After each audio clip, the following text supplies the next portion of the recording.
Buenos días con todos. El día de hoy vamos a tener nuestra clase de personal social. Vamos a ver la época del virreinato. Pero antes vamos a iniciar nuestras labores con la oración que Cristo nos enseñó. En el nombre del Padre, del Hijo, del Espíritu Santo. Amén. Padre nuestro que estás en el cielo, santificado sea tu nombre. Venga a nosotros tu reino. Hágase tu voluntad, así en la tierra como en el cielo. Danos hoy nuestro pan de cada día, perdona nuestras ofensas como también nosotros perdonamos a los que nos ofenden. No nos dejes caer en la tentación, líbranos del mal. Amén. A nuestra Madre la Virgen Santísima, Dios te salve María, llena eres de gracia, el Señor es contigo. Bendita tú eres entre todas las mujeres y bendito es el fruto de tu vientre, Jesús. Santa María, Madre de Dios, ruega por nosotros pecadores, ahora y en la hora de nuestra muerte. Amén. En nombre del Padre, del Hijo, del Espíritu Santo. Amén. Nuestro tema es el Virreinato del Perú. El Virreinato del Perú fue una entidad territorial español creada por la corona española en el año 1542, con capital de la ciudad de Lima, durante su dominio en el Nuevo Mundo.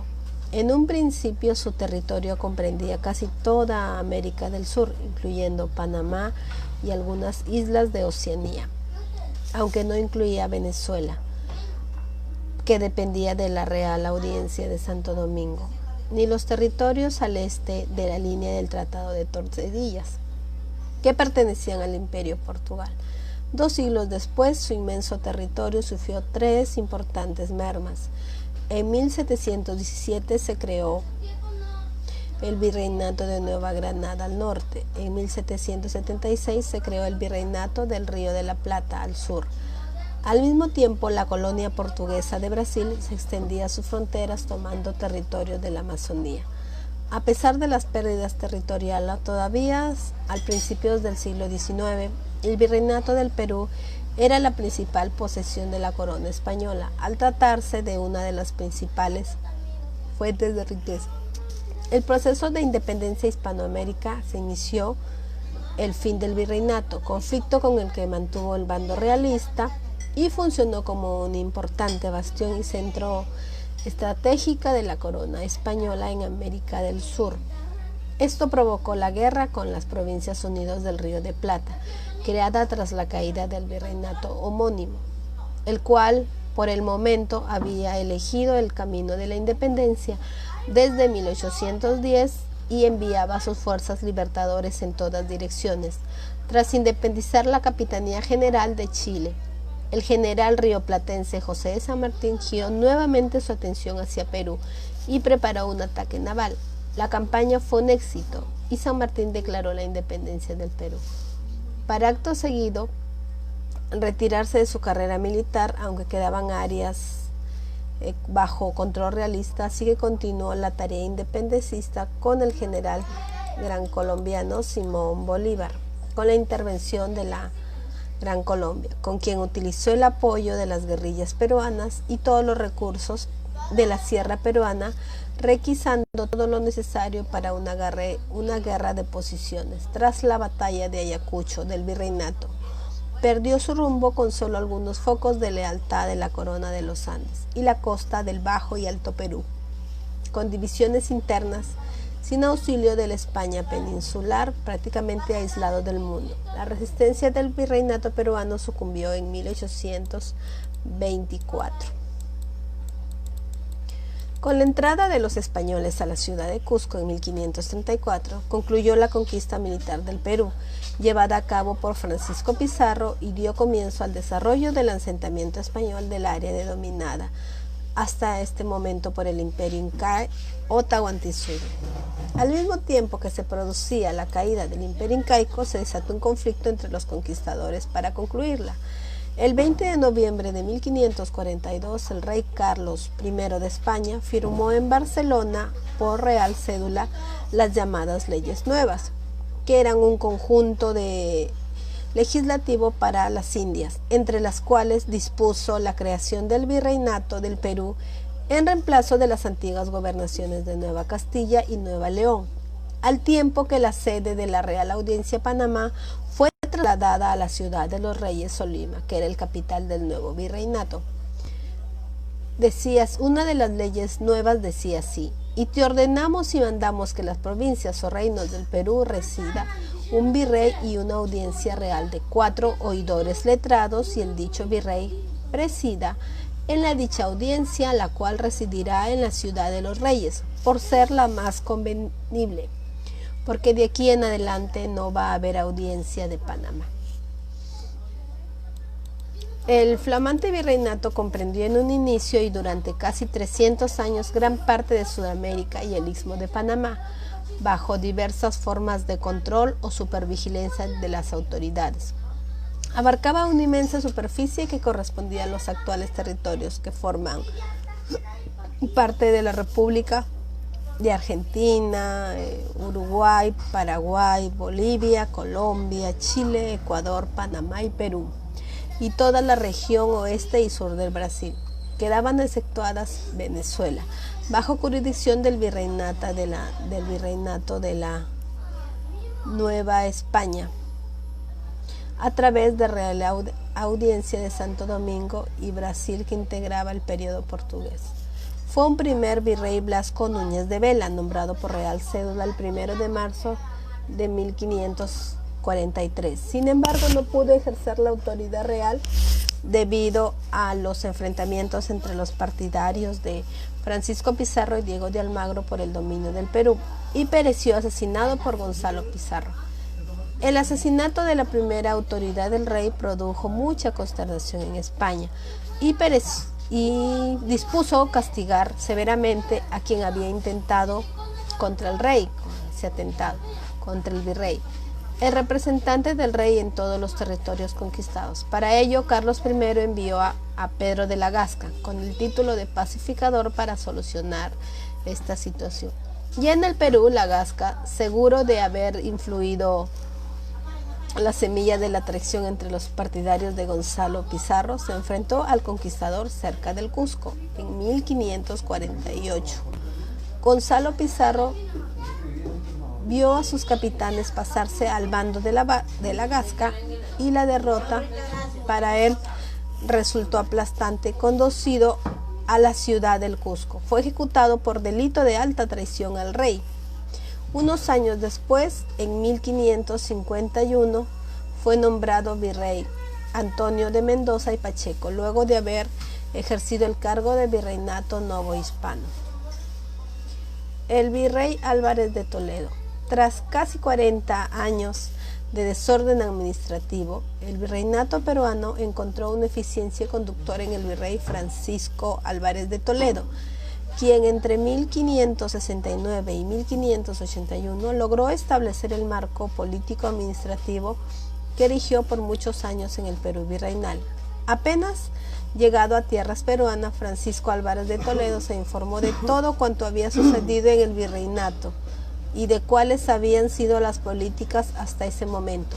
Reconoció la inexistencia de un adecuado sistema tributario, pues no había un registro total de habitantes del virreinato. Álvarez de Toledo realizó personalmente varias extensas visitas generales a distintas partes del virreinato, y por primera vez se tuvo registro de los recursos humanos y naturales del Perú. Tras saber el número de posibles tributarios, estableció las reducciones, pueblos indígenas, en los que se agrupaba a un número de alrededor de 500 familias. Así se sabía con exactitud la cantidad del tributo que debían entregar.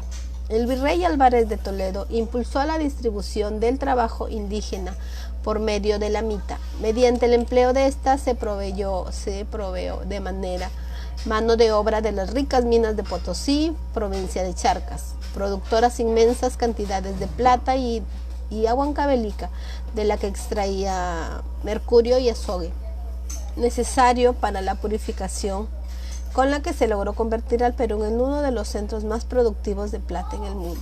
Francisco Álvarez de Toledo fue el virrey más destacado del Perú, ya que debido a sus éxitos alcanzados como funcionario sentó las bases del virreinato peruano, pues consiguió la organización administrativa del gobierno y la legalidad política en todo el amplio territorio. El ciclo de la plata. Entre 1580 y 1650, el sistema económico mercantilista se implantó definitivamente en el Perú con el surgimiento de la gran minería, gracias a la explotación de las vetas argentinas de Potosí, mediante el azogue de Huancavelica. En lo militar, el Virreinato del Perú financió y apoyó militarmente por medio del Real situado y el envío de soldados y provisiones desde el Perú. Las campañas contra las mapuches en las guerras de Arauco, que se extendió por gran parte del periodo virreinal, solamente en el año 1662 fueron enviados a 950 soldados y 300,000 pesos para los gastos de la guerra. De igual manera, del virreinato peruano partieron las directivas generales para la conducción de la campaña, como fue la que envió el virrey príncipe de Esquilache, ordenando una guerra defensiva contra los indios y la prohibición del servicio personal de estos, la fortificación del puerto del Callao y la manutención de la fuerza naval para defender el vasto territorio de incursiones de corsarios y piratas, que también fueron responsabilidad de los sucesivos virreyes del Perú. Otro de los hechos más importantes fueron las reformas borbónicas. Primero vamos a ver un video y luego lo vamos a comentar.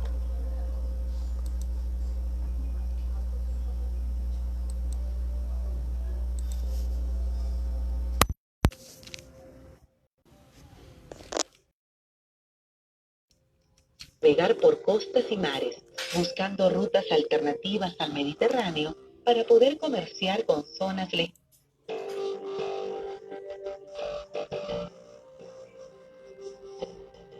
Viajes de exploración. En el siglo XV, los portugueses y más tarde los españoles empezaron a navegar por costas y mares, buscando rutas alternativas al Mediterráneo para poder comerciar con zonas lejanas y establecerse en nuevas tierras. Más tarde hicieron lo mismo navegantes de muchos otros países europeos. Así se encontraron nuevas rutas, pero también llegaron a tierras desconocidas para ellos, en el África, en el Asia y en América. Viajes de Colón. Los españoles llegaron a América en 1492, bajo el mando de Cristóbal Colón. Este navegante, nacido en Italia, se cree que en la ciudad de Génova, pero no hay seguridad de ello. Pensaba que todos los mares estaban comunicados entre sí y que por lo tanto se podía llegar a Asia, el Oriente, por Occidente. Con esa idea inició su primer viaje, que lo llevó hasta un nuevo continente. Con el paso de los años, los españoles conquistaron muchos territorios de Centroamérica y Sudamérica. Por ejemplo, lo que hoy son México, Guatemala, el Perú, el Ecuador y Bolivia. Estos viajes y la conquista de nuevos territorios tuvieron tres características. Primero, fueron un proyecto político de la corona española. Esto quiere decir que los territorios fueron tomados en posesión para la corona, lo que le permitió recibir parte de las ganancias que se conseguían en América. Segundo, las expediciones fueron financiadas por inversionistas privados, que después recuperaban su inversión y obtenían grandes ganancias que luego repartían con los conquistadores. Y tercero, la Iglesia Católica también participó de la conquista, pues uno de los objetivos de los españoles era precisamente la evangelización, la enseñanza de la doctrina cristiana de los indios. Cuando los españoles pisaron estas tierras, trajeron en una mano la espada y en la otra la cruz. Las expediciones que recorrieron América del Sur. Las primeras tierras a las que llegaron fueron las islas que son hoy Cuba y Haití. A la primera la llamaron Juana y a la segunda la Española. Pero no se quedaron allí, sino que organizaron una serie de expediciones más. De Juana partió Hernán Cortés a conquistar el Imperio Azteca, hoy México, y desde la Española se planearon los viajes a Panamá y a las costas de Colombia. En estos últimos sobresalió Vasco Núñez de Balboa, quien organizó una expedición que lo llevaría hasta el Océano Pacífico, al que llamó Mar del Sur. Entre las huestes de Balboa se encontraba Francisco Pizarro. En busca del país del oro. Una década después de que los españoles vieron por primera vez el Océano Pacífico, un grupo de hombres, comandado por Francisco Pizarro, llegó a nuestras costas. Corría el año de 1532. Buscaban un recurso muy preciado para ellos, el oro, pues habían oído hablar de un país muy rico.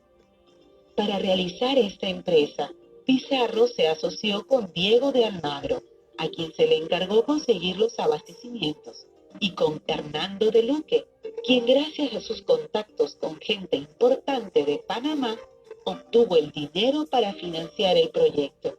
De los tres, fue Pizarro el que consiguió más derechos de los reyes españoles, pues logró que lo nombraran gobernador de todas las tierras que descubriera y conquistara. La llegada a Tumbes. En su tercer y último viaje, Pizarro y sus huestes llegaron hasta lo que es hoy el departamento de Tumbes. Allí encontraron que varias de las construcciones importantes estaban destruidas porque había una guerra civil entre dos incas que eran también hermanos, Huáscar y Atahualpa. Luego Pizarro aprovecharía muy bien esta situación. Los españoles se quedaron varios meses en la costa norte, donde saquearon diversos pueblos. Además, fundaron la primera ciudad española en nuestro territorio y la llamaron San Miguel de Piura. La captura del Inca. Finalmente, Pizarro decidió dirigirse hacia Cajamarca, donde Atahualpa realizaba un ayuno religioso en las afueras de la ciudad. Al llegar a la zona, Pizarro envió emisarios para invitar a Atahualpa a una reunión.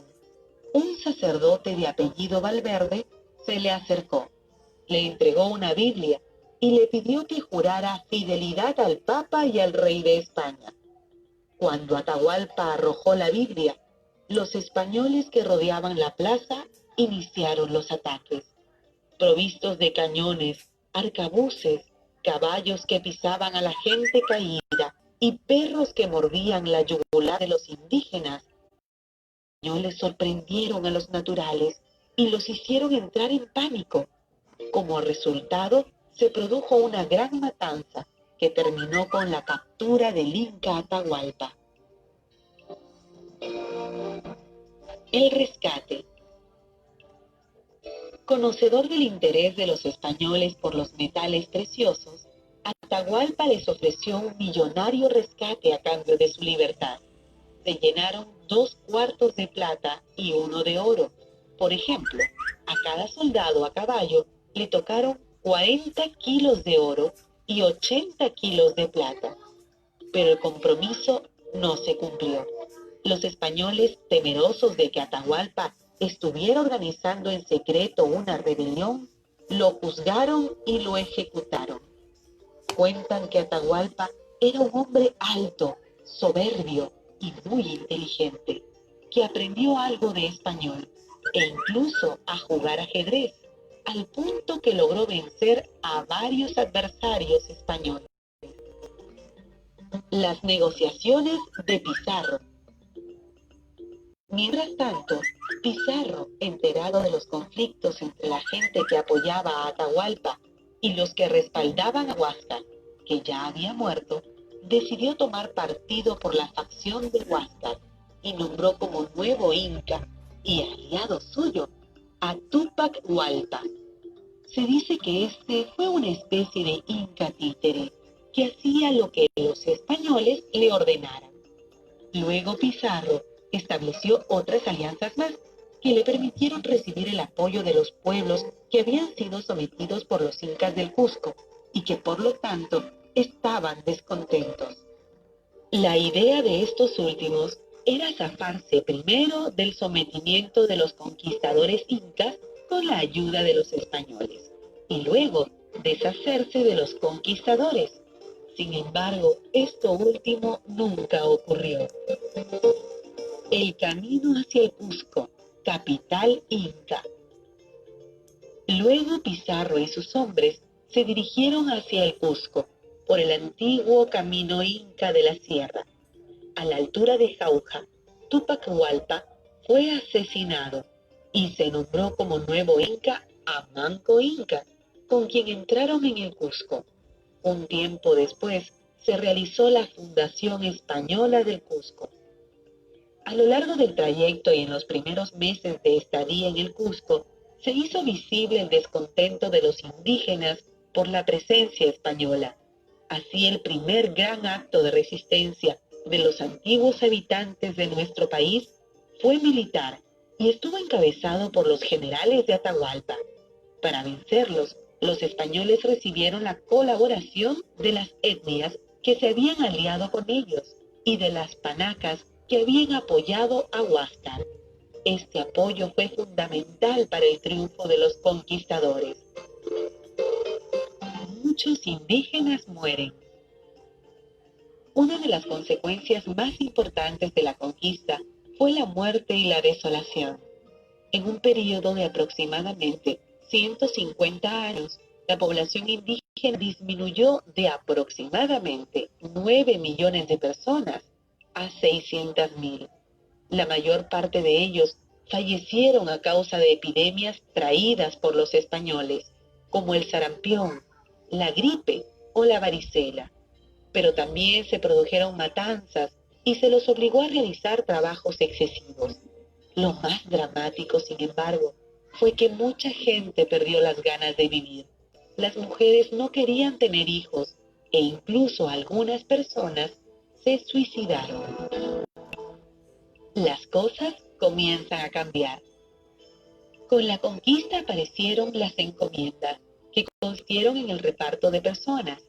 Un español conquistador recibía a curacas y a todas las personas que integraban el ayu del curaca. Este español, al que se llamaba encomendero, tuvo la obligación de proteger y evangelizar a los indígenas, razón por la cual siempre necesitó a un sacerdote. A cambio de esto, los indígenas debían pagar un tributo y trabajar para el encomendero. Este trabajo fue conocido como el servicio personal. En realidad, los encomenderos no siempre protegieron a los indígenas y las encomiendas sirvieron sobre todo para conseguir mano de obra gratuita. Las ciudades españolas. La fundación de ciudades fue una de las características más importantes de la presencia española en América. Estas ciudades fueron centros de población española y de difusión de su cultura, centros políticos y administrativos, y puestos de avanzada militar. Para ello, se eligieron lugares de fácil comunicación, donde hubiera buenas tierras y pastos, población indígena que sirviera de mano de obra y abundante agua y bosques, cuya madera usaron como combustible. Así, por ejemplo, una de las razones por las que el Valle de Lima fue elegido para fundar la capital fue que se ubicaba al centro del territorio y tenía acceso al mar, Puerto del Callao, lo que facilitaba la comunicación con España. El cabildo, dirigido por los alcaldes, fue la institución encargada de decidir sobre los asuntos de la ciudad y gobernarla. La evangelización. La evangelización o conversión de los indígenas al catolicismo fue otro de los cambios importantes producidos por la conquista. Tuvo éxitos rápidamente, pues los indígenas creían en la existencia de muchos dioses y aceptar a uno más no les resultaba difícil. Cuando los evangelizadores se dieron cuenta de esto, emprendieron lo que se conoce como la extirpación de idolatrías, que fue la erradicación de toda creencia religiosa de los naturales. Sin embargo, lo que ocurrió en realidad fue que tales creencias se mezclaron al punto que se mantuvieron algunos lugares de culto andino. Para evangelizar a los indígenas, las órdenes religiosas utilizaron los cantos, las procesiones y las pinturas. Manco Inca y Vilcabamba. Durante las primeras décadas de la conquista, se produjeron una serie de actos de resistencia contra la presencia española. Uno de ellos fue iniciado por Manco Inca, quien ha sido nombrado Inca por Pizarro y había aceptado cooperar con los conquistadores. Sin embargo, al ver los abusos que estos cometían, en 1536 decidió levantarse. Entonces, sus huestes sitiaron las ciudades de Lima y el Cusco, y aunque al principio alcanzaron algunos éxitos, finalmente Manco Inca y su gente tuvieron que refugiarse en Vilcabamba, donde instalaron un gobierno rebelde. A Manco Inca, que murió asesinado, lo sucedieron varios incas, hasta que finalmente Túpac Amaru I fue capturado por los españoles y ajusticiado en la época del virrey Toledo. Con este acto se puso fin a la resistencia indígena. Resistencia ideológica. Pero la resistencia dirigida de los indígenas no se limitó al campo militar. También hubo una resistencia cultural y religiosa. Su máxima expresión ocurrió en 1565 y tuvo su origen en la zona de Ayacucho. Nos referimos al Taquioncoy. Liderada por un indio conocido como Xocne, quien predicó la unión de las principales divinidades andinas y la resurrección de la antigua religión y cultura andinas, esta resistencia propuso expulsar a los españoles y retornar a las condiciones de vida anteriores a la conquista. Este movimiento fue duramente reprimido por los españoles y sus líderes fueron severamente castigados. Se condenó a 8.000 personas, entre ellas muchas mujeres, y una gran cantidad de indígenas fueron separados de sus pueblos de origen. Lucha entre conquistadores. En estos primeros años se produjeron también una serie de disputas entre los propios conquistadores españoles, quienes se peleaban por territorios, riquezas y poder. El conflicto más importante fue el que enfrentó a almagristas y pizarristas, pues Almagro y sus hombres sentían que habían recibido mucho menos poder y riquezas que las huestes de Pizarro. Particularmente se enfrentaron por el control del Cusco. Estas disputas dieron origen a guerras que terminaron primero con la muerte de Almagro, quien fue ejecutado por Hernando Pizarro, hermano de Francisco. Tiempo después, Pizarro moriría asesinado por los almagristas. Establecimiento del virreinato. Cuando los reyes de España se enteraron de estas disputas, se dieron cuenta de que los conquistadores tenían demasiado poder y decidieron retomar el control de los territorios conquistados. Así, en 1542, el rey Carlos V promulgó las leyes nuevas y se creó el virreinato peruano. La máxima autoridad, el virrey, sería enviado desde España y gobernaría el virreinato en nombre del rey español. Además, estas leyes reconocían a los indígenas como súbditos de la corona española y recortaban el poder de los conquistadores encomenderos al prohibir el servicio personal. A partir de ese momento, el tributo indígena fue recolectado directamente por la corona. Lucha contra el rey. La respuesta de los encomenderos no se hizo esperar. Encabezados por Gonzalo Pizarro, se levantaron. Gonzalo Pizarro tuvo incluso la pretensión de separarse de España. Sin embargo, fueron finalmente derrotados por la Gasca, quien había sido enviado desde España como pacificador. Años más tarde, en la década de 1550, se produjo otro levantamiento, que también fue derrotado. El virreinato sería organizado definitivamente durante el gobierno del virrey Toledo. Lo que perdimos Lo que mantuvimos. El gobierno de los incas desapareció. Los hombres y mujeres de estos territorios perdieron su autonomía, pues comenzaron a depender de las decisiones que tomaban los y los reyes de España, y que eran ejecutadas por los virreyes. Sin embargo, los conocimientos, la tecnología y las costumbres que desarrollaron los pueblos que vivieron durante miles de años en los Andes siguieron vivos. Así, mantuvo su gran conocimiento de los diversos hábitats y de las tecnologías agrícolas, que eran más desarrolladas que las que tenían los europeos en esa época. Lo que trajeron los españoles. Con los españoles llegaron el castellano, que es hoy uno de los idiomas oficiales del Perú, y la escritura. También trajeron una nueva religión y animales desconocidos hasta entonces en estas tierras, como el caballo, otras razas de perros. Aquí vivían los hoy llamados perros peruanos, la gallina, la cabra, la vaca, el cerdo, la oveja, el burro y la mula. Asimismo, con ellos llegaron nuevos cultivos como el trigo, el azúcar, la vid, la alfalfa, entre otros. Con el tiempo, la carne de todos estos animales y los diversos productos traídos desde Europa se combinaron con los que ya había acá, y así se inventaron deliciosas comidas típicas peruanas. Lo que dimos al mundo.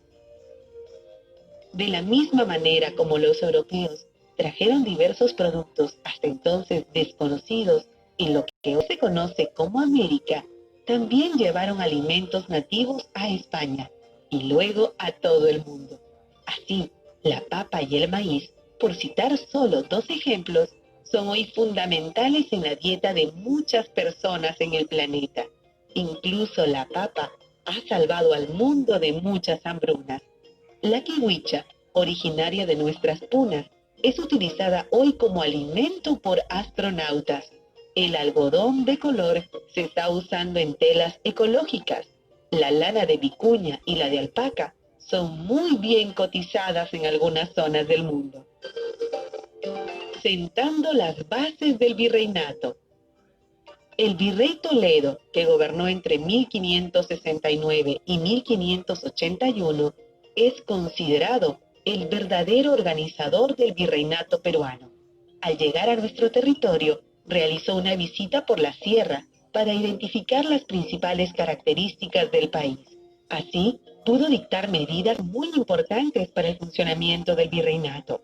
Organizó los tributos, que era el impuesto que pagaban los indígenas. Terminó con la resistencia de los incas de Vilcabamba y promulgó una serie de leyes que permitieron organizar las reducciones y la mita. Esto último impulsó notablemente la minería colonial, que sería la mayor fuente de riqueza de España. Las reducciones. Las reducciones fueron pueblos de indios creados para agrupar a la población indígena que vivía en pequeños pueblos muy alejados unos de otros. Estas reducciones estaban dirigidas por un alcalde de indios, y en ellas no podían vivir blancos, a excepción de los sacerdotes, ni negros. Uno de sus principales objetivos fue facilitar a los españoles el cobro del tributo indígena y la organización de la mita. La mita. La mita era el trabajo obligatorio y organizado por turnos que los indígenas debían realizar en la agricultura, en las minas y en los obrajes, una especie de talleres textiles. La mita minera fue la más importante, ya que permitió a los españoles tener la mano de obra necesaria para extraer la riqueza de las minas. Si bien Toledo tomó el nombre de mita de la época inca, la mita colonial fue muy odiada por los indígenas. Los naturales fueron obligados a movilizarse a grandes distancias y a realizar labores agotadoras. Los virreyes más importantes. El virrey fue la máxima autoridad en el virreinato. Cumplía funciones políticas, militares, económicas y religiosas. Mientras duró esta forma de gobierno, hubo 40 virreyes, entre los que sobresalieron Toledo, el verdadero organizador del virreinato, el conde de Lemos, que defendió a los indígenas y combatió los abusos que se cometían en la mita minera, el duque de Palata, quien mandó amurallar Lima para defenderla de posibles ataques de piratas y corsarios, Mari Junier, en cuyo gobierno hubo una gran corrupción, pero también se construyeron importantes obras públicas como la Plaza de Toros y el Paseo de Aguas, y Abascal, que luchó arduamente contra los movimientos independentistas de América. Los virreinatos. Durante los siglos XVI y XVII existieron dos grandes virreinatos en América, el de Nueva España, en México, y el de Nueva Castilla. Este último abarcó gran parte de Sudamérica, y su capital fue Lima. Con el tiempo, la zona del Perú actual se conoció como Bajo Perú, y la de Bolivia actual como Alto Perú. El virreinato de Nueva Castilla, más conocido como Virreinato Peruano, estuvo dividido en corregimientos. Los corregidores. Se los llamó así porque dirigían un corregimiento formado por una ciudad, varios pueblos y tierras. Eran los encargados de cobrar el tributo indígena, representaban la autoridad del virrey y aplicaban la justicia.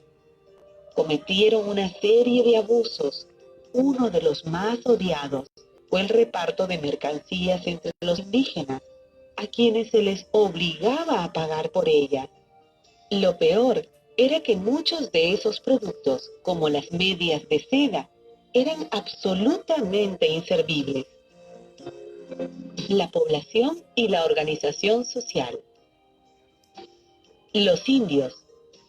Los primeros pobladores de nuestro territorio fueron los hombres y mujeres indígenas que llegaron aquí hace más de 16.000 años. Aunque todos eran indios, no se los trataba como iguales. Así, la nobleza indígena gozó de una serie de privilegios exclusivos. Los indios nobles o curacas no pagaban el tributo, no iban a la mita, trabajo obligatorio, y asistían a los colegios de curacas, donde aprendían español, latín y a leer y escribir. Los curacas, autoridades indígenas, desde cientos de años atrás, tuvieron una función de bisagra entre las autoridades españolas y los indígenas del común, esto es, del pueblo. A su vez, estos indios del común eran víctimas de muchos abusos y tenían obligaciones muy severas, como el pago del tributo y el cumplimiento de la mita. Los blancos.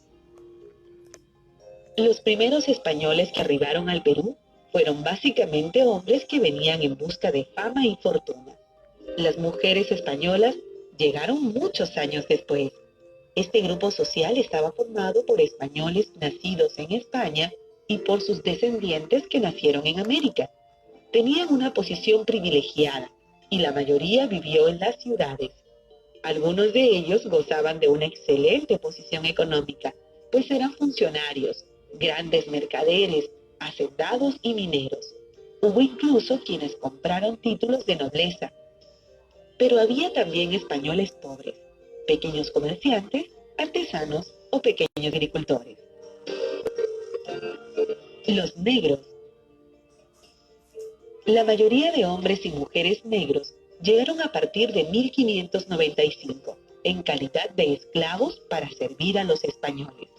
Se los trataba como cosas. Muchos de ellos fueron enviados a cultivar caña de azúcar en las haciendas de la costa. Los que se quedaron en las ciudades trabajaban en las casas de los españoles como cocheros, cocineras y amas que cuidaban a los niños. Hubo incluso mujeres negras que fueron obligadas a amamantar a los hijos de otras mujeres. Algunos de los españoles permitían que sus esclavos trabajaran en las calles vendiendo algo o como jornaleros. Los esclavos debían darles a cambio una gran parte de lo que ganaban. En Lima fueron conocidas las mujeres negras que vendían deliciosos dulces en las calles. Los mestizos.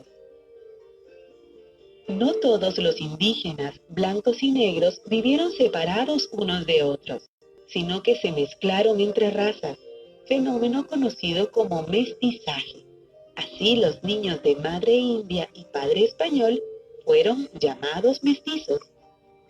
A los nacidos de madre negra y padre español se los conoció como mulatos, y a los hijos de la mezcla de negros e indios se les llamaba zambos.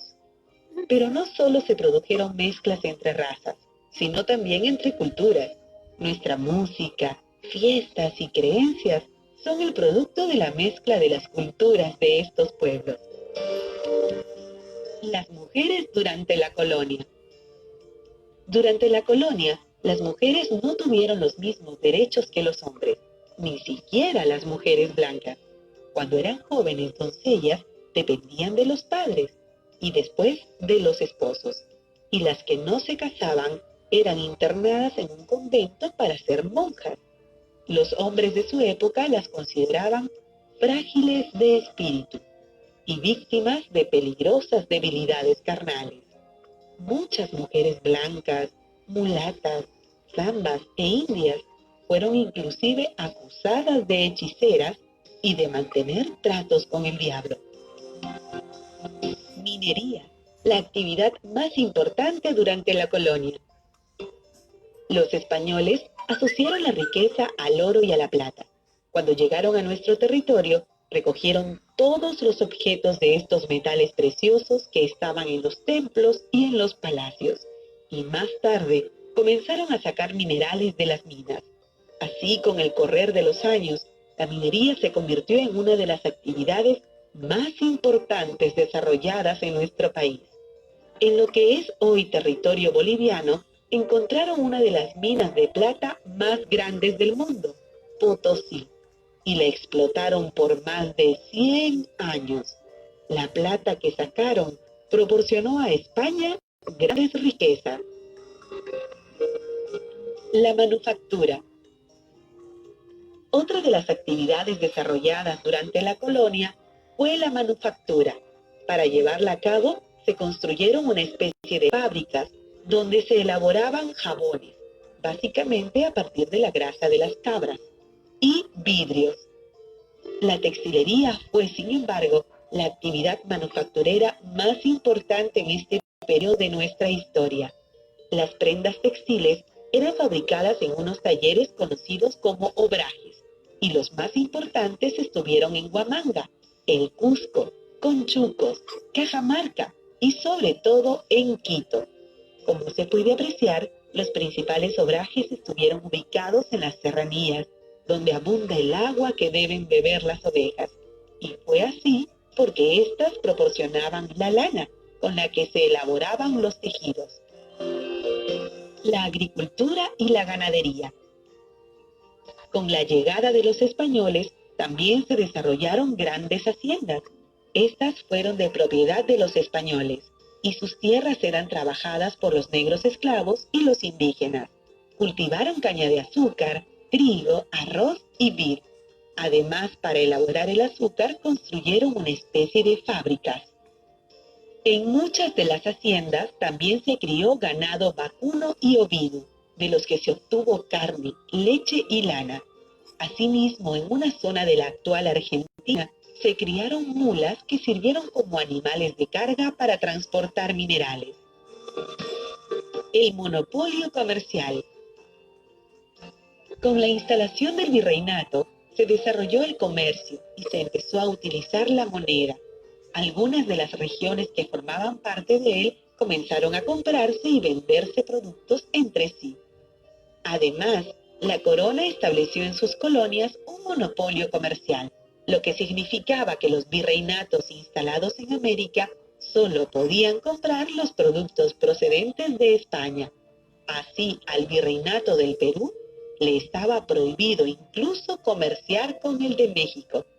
Desde allá llegaban finos tejidos, medias de seda, vinos y objetos de hierro, y los barcos que traían estos productos regresaban a Europa cargados de la plata americana. Para fomentar y reglamentar ese comercio, se creó la Casa de Contratación de Sevilla. La economía indígena. La mayor parte de la población indígena siguió dedicándose a las actividades económicas que realizaba antes de la conquista. Muchas veces, además, se mantuvo al margen del comercio. Como lo habían hecho por siglos, continuaron trabajando en la agricultura, la pesca y la ganadería. Siguieron comiendo los alimentos de siempre, pero muchos incorporaron a su dieta el trigo en forma de pan y sobre todo las gallinas, los huevos y la leche. También siguieron criando llamas y alpacas, pero solo en las alturas. Por otro lado, fue común que los curacas, los indios nobles, se dedicaran al arrieraje, que consistía en el transporte en mulas de productos de una ciudad a otra. La religiosidad. La religión católica siguió extendiéndose por todo el virreinato gracias a la labor de los misioneros franciscanos, dominicos y jesuitas. Sin embargo, en algunas fiestas religiosas, las nuevas creencias traídas por los españoles se mezclaron con las de los indígenas. Una de las más importantes es el Colluriti. En esta celebración, los pobladores del distrito de Ocongate, en el departamento del Cusco, realizan una ceremonia que tiene como símbolo la imagen de Cristo, pero cuyo objetivo es la integración del hombre con la naturaleza, particularmente con el cerro Ausangate, antiguo Apu o Dios protector. Así miles de peregrinos ascienden hasta las cumbres de las nieves perpetuas. Los santos coloniales. Durante el siglo XVII, la religión fue tan importante que en el virreinato peruano vivieron religiosos que luego serían santificados. Sobresalen Santa Rosa de Lima y San Martín de Porres. Santa Rosa es reconocida por la virtud de la caridad. Atendía a toda clase de necesitados, especialmente a enfermos y mendigos. Realizó milagros en Lima y en otras regiones. Ahora la conocemos como la patrona de Lima. San Martín de Porres también destacó por su abnegación por los más necesitados y por su amor a los animales. Con la ayuda de varios ricos de la ciudad, fundó el Asilo de Santa Cruz. Arte y cultura colonial. La pintura, la escultura y la arquitectura sobresalieron como artes coloniales. En la pintura aparecieron escuelas mestizas que combinaban elementos europeos y autóctonos, aunque los motivos siempre fueron religiosos. En la arquitectura colonial destacan las iglesias levantadas en todas las plazas importantes del virreinato. Fueron construidas en estilo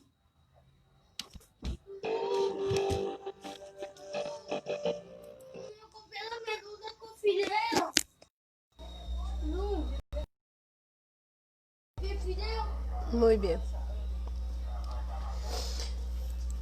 Hemos visto un video interesante sobre la época del virreinato.